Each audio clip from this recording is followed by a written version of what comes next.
G'day guys and welcome back to the channel for another GTA Online video.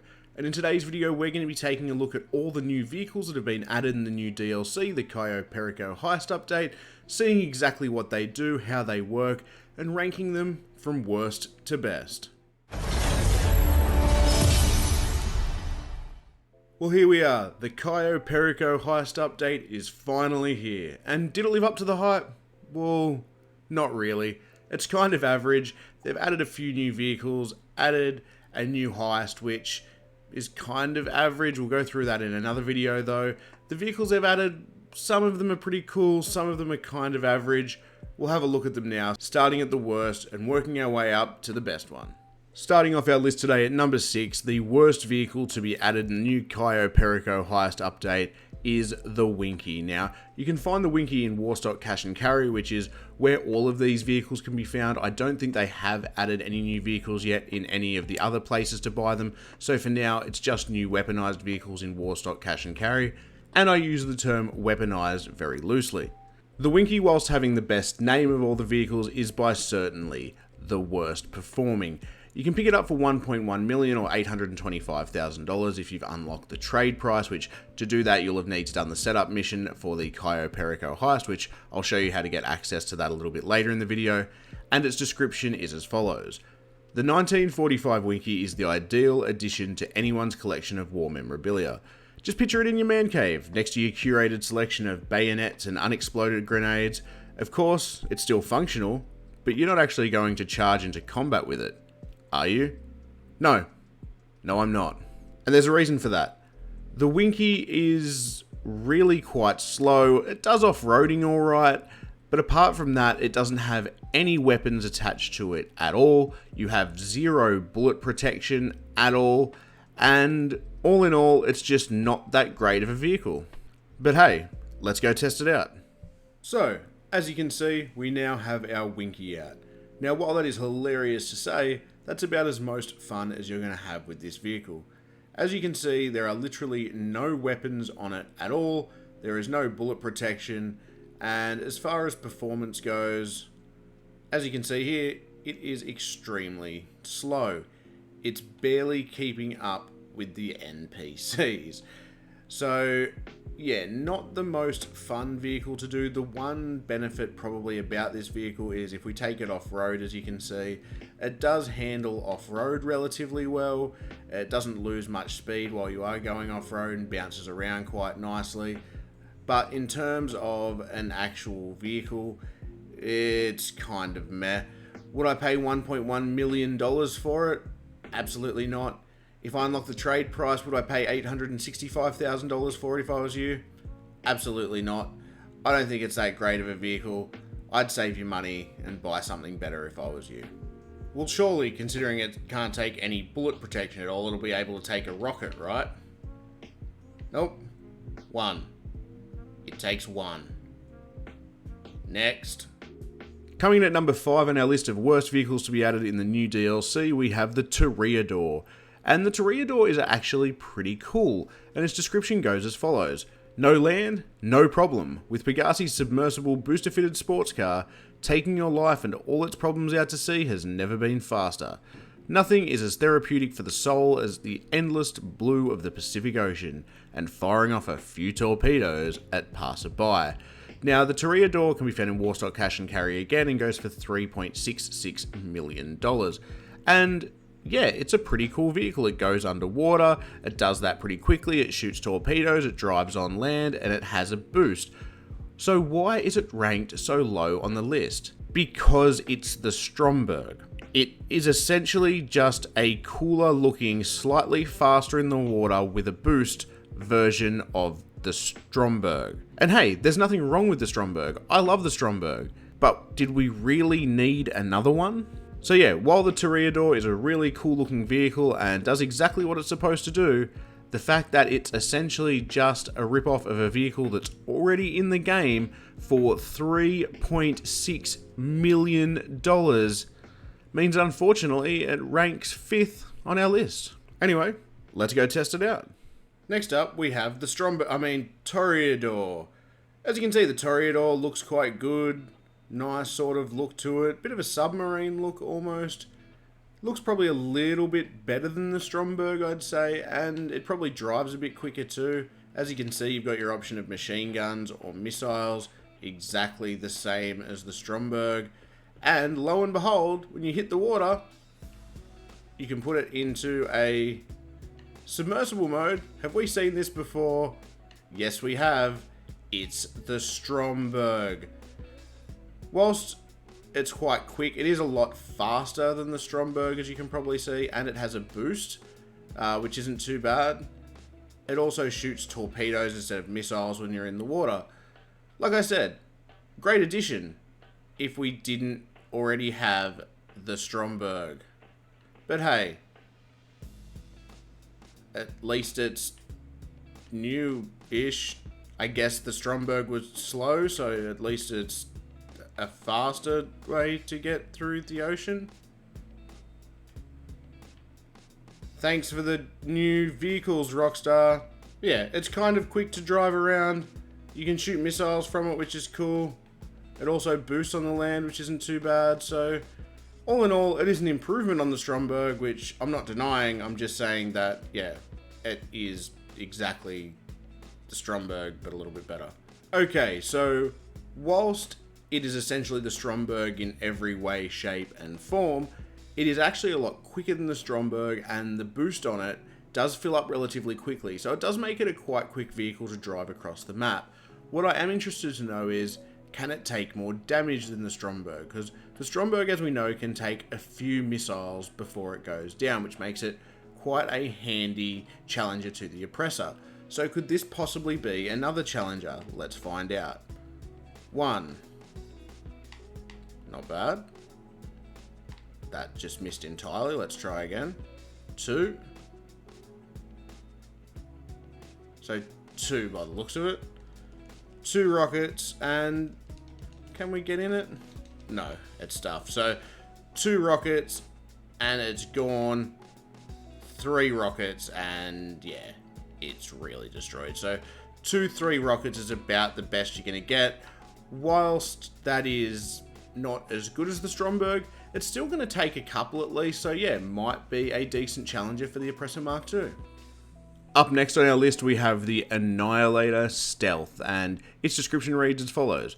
Whether you're off the record, planning a military coup, or just looking for an extravagant party entrance, rappelling from the belly of the Annihilator can be as stealthy or showy as you choose. Now, the Annihilator once again can be picked up from Warstock Cash and Carry. It goes for $3.87 million, or a trade price of 2.92, and as you can see, you need to, as the leader, complete the Cayo Perico heist finale using the approach vehicle to unlock the trade price.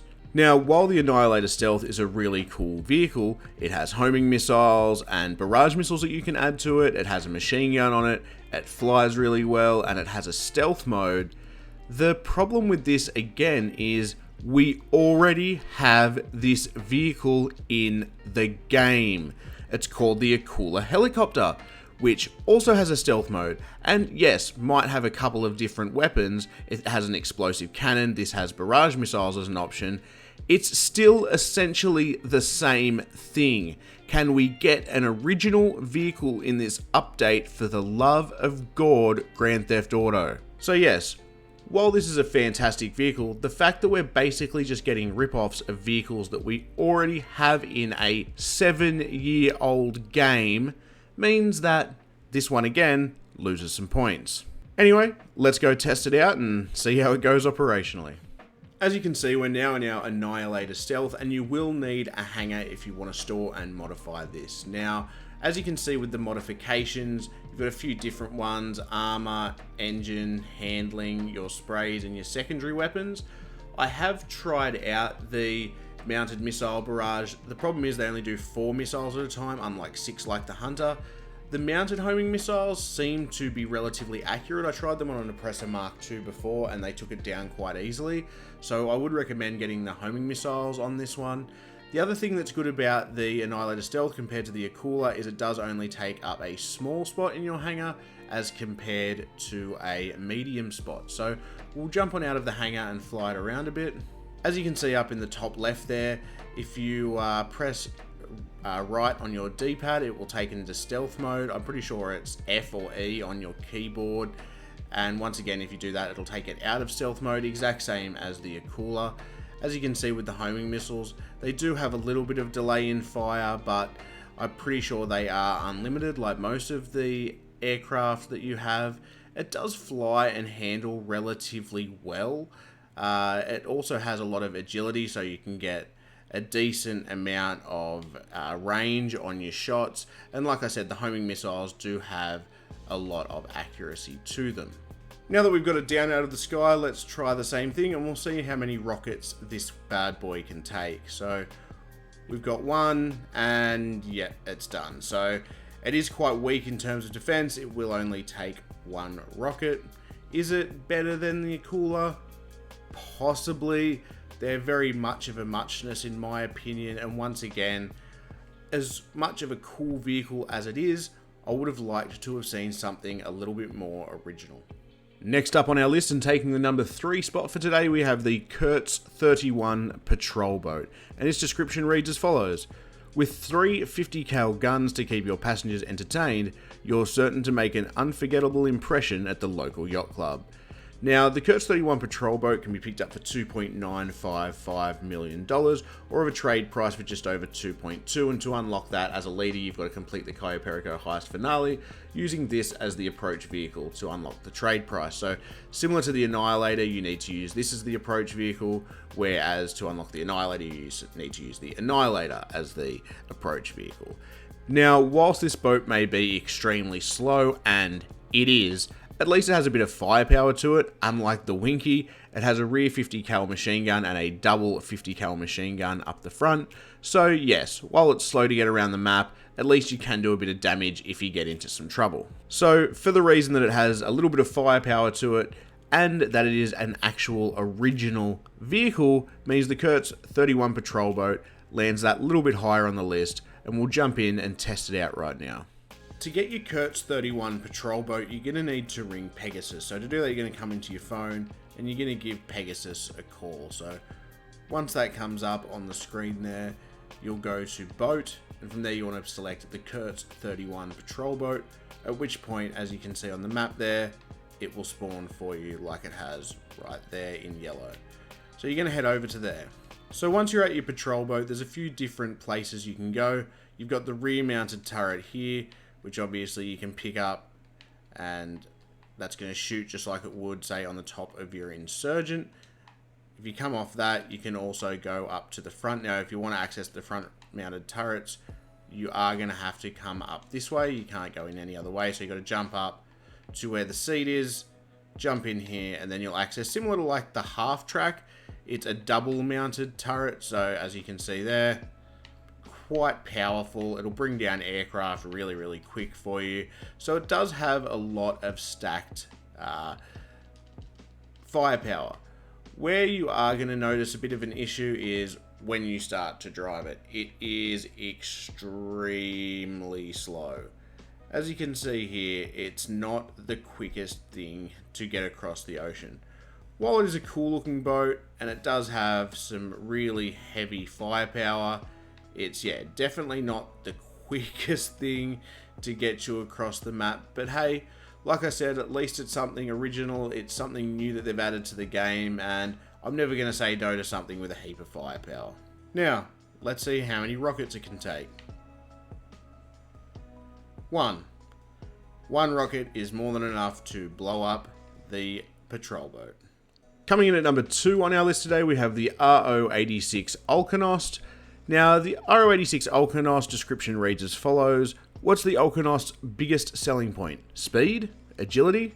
Terrifying aerodynamics? How about enough ordnance to sink a mid-size island? Or the fact that once you hit a decent altitude, you're invisible to the radar? Scared yet? If not, we can only assume you're already in the cockpit. Now, whilst that description is a bit too much for this quite average plane, there are a few good features to it, and once again, it's at least an original vehicle. Now, the Alkonos goes for $4.3 million, or just over 3.2 if you've unlocked the trade price, which to do that as a leader again, you have to use this as the approach vehicle in the finale. So obviously you've got a few different approaches that you can use in the Cayo Perico heist update. I haven't got that far to find out, but reading those trade prices, obviously it's the Alkonost, the Annihilator, or the boat that we saw before. Now, the Alkonost is quite a large plane, which I'll show you in the hangar soon. It is relatively big. The other thing about the Alkonost is it only seems to have bombs as a weapon. You don't have any machine guns or any homing missiles at all, or barrage missiles, anything like that. The cool thing about it though is, like it said, once it gets to a certain height, you do go invisible off the radar, so similar to the Akula and the Annihilator now, you can go off the radar with it, which is a really cool feature to have. Whilst that's a cool feature, it doesn't really have much else going for it. Like I said, its weaponry is pretty average, it's not that fast, its handling isn't that great, and I actually can't believe that it's coming in at number 2 on our list today, which really shows you how average all the other vehicles are that have been added. Anyway, let's jump in and take a look at the Alkonost. Once again, something to keep in mind with the Alkonost is you will need a hangar if you want to store it and modify it, and this is also going to take up an extra large spot in your hangar. As you can see, this thing is absolutely massive. It takes up the entire floor just to itself. Jumping in it, we can modify the aircraft. As you can see, you've got your armor, you've got countermeasures, so you've got chaff, flare, and smoke. Engine, you've got bombs that you can change to an explosive, incendiary, gas, and cluster. You've got your handling upgrades, livery, resprays, and that's about it. There are no secondary weapons, such as missiles and machine guns. That are all your weapons. So as we exit the hangar, we can see that this is quite a large aircraft. Like I said before, it's also definitely not the quickest aircraft. It does take off quite well. It's not the slowest by any means.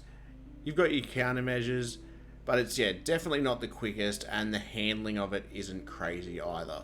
The good thing about this aircraft though is, like it says, if you take it up to a certain altitude, and you'll see down on the map on the left hand side shortly, your cursor will start to blink as it has done now. What that means is you've reached the altitude to come off the radar. So you're now basically like the Akula or the Annihilator Stealth, where you can't be seen on the map. You've essentially got a free off the radar. So that's pretty cool. Apart from that, there's not really much else. As you can see, you've got your bombs, so you can drop bombs from height, which is cool. Or you can drop them from any height really, but you could be off the radar and drop your bombs. But as you'll see, as you come down, you'll see on the cursor there, it'll stop flashing. And once that stops flashing, like it has now, you'll notice that you're back on the radar. We did test this out last night, so that is how it works when the cursor starts flashing, and when it doesn't start flashing, that's when you've achieved the altitude to come off the radar. Apart from that, it's nothing too special. It's quite clunky in terms of handling. It's not the quickest plane either. It's not the slowest, but kind of average. Little cool feature that it's got, but that's about it. Now, once again, the million-dollar question is, how much damage can it actually take? So, let's find out. 1, 2, 3. And I'm not even quite sure that first one hit. So, 2 or 3 missiles, and that is literally it. So, yeah, you'll cop 1 missile from a presser, but they'll probably bring you down pretty easy considering how bad the handling is and how slow it is as well. That being said, once again, at least it's an original idea, which is why it ranks higher than possibly better vehicles on this list. And coming in at number 1 on our list today, and by far the best vehicle to have been added in the new DLC, and almost that good that it actually makes up for the 5 other shitty vehicles, we have the Kosatka, which I can only assume is Russian for big fuck off submarine, and this thing is absolutely amazing. You can set its color and flag, as you can see. You can also give it a sonar station, which is really cool. You can give it guided missiles, and we'll get into how fun those things are later. You can also give it a weapon workshop, and you have moon pool vehicles. So you can add a Sparrow, which is like a little helicopter that you can fly around, and you can also add the Kraken, which is essentially like a little submarine. The other cool thing about the Kosatka is this is where you get access to the Cayo Perico heist. You have the table in there where you can do your heist setups and get your heist access through there, which obviously means that you can get all the other vehicles for a cheaper price once you've done that. It's also fun just to drive a submarine around the map. That's actually really, really fun. The Kosatka can be picked up for just under 3 million. However, if you do want everything added to it, it'll cost around the $9 million mark. Anyway, let's jump in and play with this fun, massive submarine.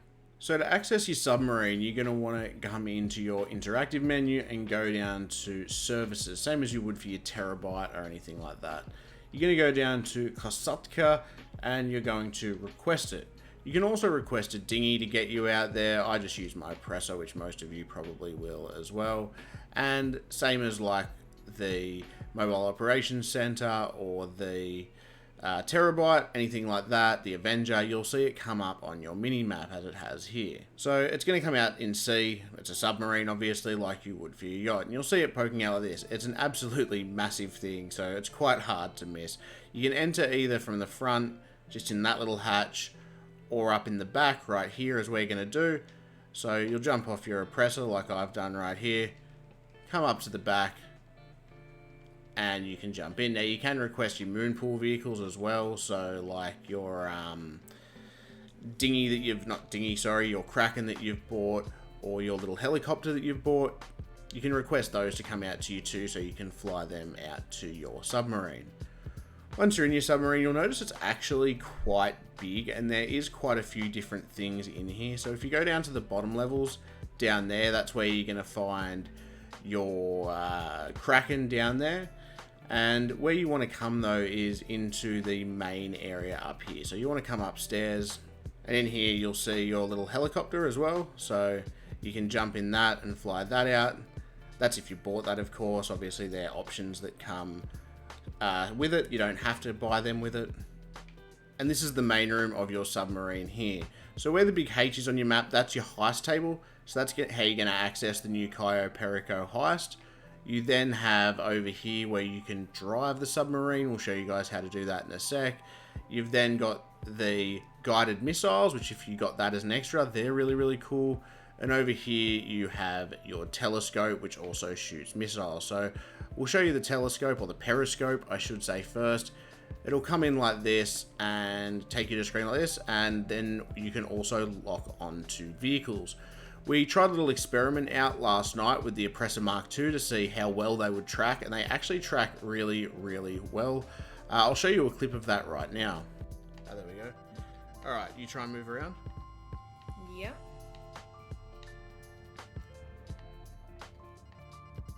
Oh, no, no, no. Oh. Oppressor vs. Submarine. Oh. Oh, wow, I can just see... Oh, wow. Oh. Oh, you got are me. gone. Oh. And the submarine wins that battle. Alright, so coming out of that, we'll then have a look at the guided missiles. So there are a few really cool features on this, and new features I might add, which is what makes it cool. The guided missile is really, really fun. So you jump into your seat here, and it'll take you into your guided missile. So when you press A, it is for me, and I'm sure it's something else on the keyboard, it will take you into your missile launch, as you can see here. Now this has about a 5-kilometer range on it, which is absolutely massive. And essentially you're just controlling the missile as you fly it over Los Santos. So yeah, like I said, about 5k missile range. And say you wanted to hit a target down here, you just take it down here to this car, for example, and kaboom. We also have a clip of that from last night, which I'll show you now as well. $250 billion. Not bad. Not bad at all. Oh, I see your missile. I can't see you. Oh, yep. Yep, yep. Oh! Oh! Oh, yeah. Oh, hell yeah. And it's only got a minute cooldown. Alright, so what we have left to do is obviously to drive this bad boy. So we want to come over here to this chair here. And you're going to sit down. And from there, you can now either choose to fast travel it somewhere, so pay 10 grand to fast travel it, or to drive it. Me personally, I like to drive it. So it'll take you to this screen here, and as you can see, you can drive it. You've got your things there, so you can fire torpedoes with B, which is really cool. You can ascend with X. You can descend with A, so you can actually descend your submarine, which is really cool. And then you've got the telescope that you can use, or you can press X to bring it back up. If you press R, it'll give you a sonar screen, which I think is really cool. So as you can see, there's little treasures by the looks of it across the map, or cargo I'm assuming it is for you to find. So that's another little cool feature that it has additional to. That's our yacht there. So as you can see, it's actually probably bigger than the yacht, which in itself is quite fantastic. I didn't know there would be many features that are going to be bigger than the yacht, but this submarine is. And yeah, so pretty cool to see. You can submerge it, you can bring it back up, and you can basically just drive it around the map. Which of course now brings us to our last question. How many rockets is it going to take to blow it up? 1, 2, 3, 4, 5, 6, 7, 8, 9, 10, 11 rockets. Not too bad, it's pretty tanky. Well, that's just going to about do us for today, guys. What did you think? Do you agree with that list, or would you have them around in another way? Also, what do you think of the DLC as a whole? Do you agree with me that it was quite average, or do you think that it was actually quite a good update? Also, if you're new to the channel, we do plenty of GTA content on this channel, mostly mod stuff, but we do other GTA content as well, so make sure you subscribe with the notifications on so you don't miss any of that stuff. If you enjoyed the video, make sure you chuck a like on it. As always, it's been an absolute pleasure having you here, and we'll catch you guys next time. Bye.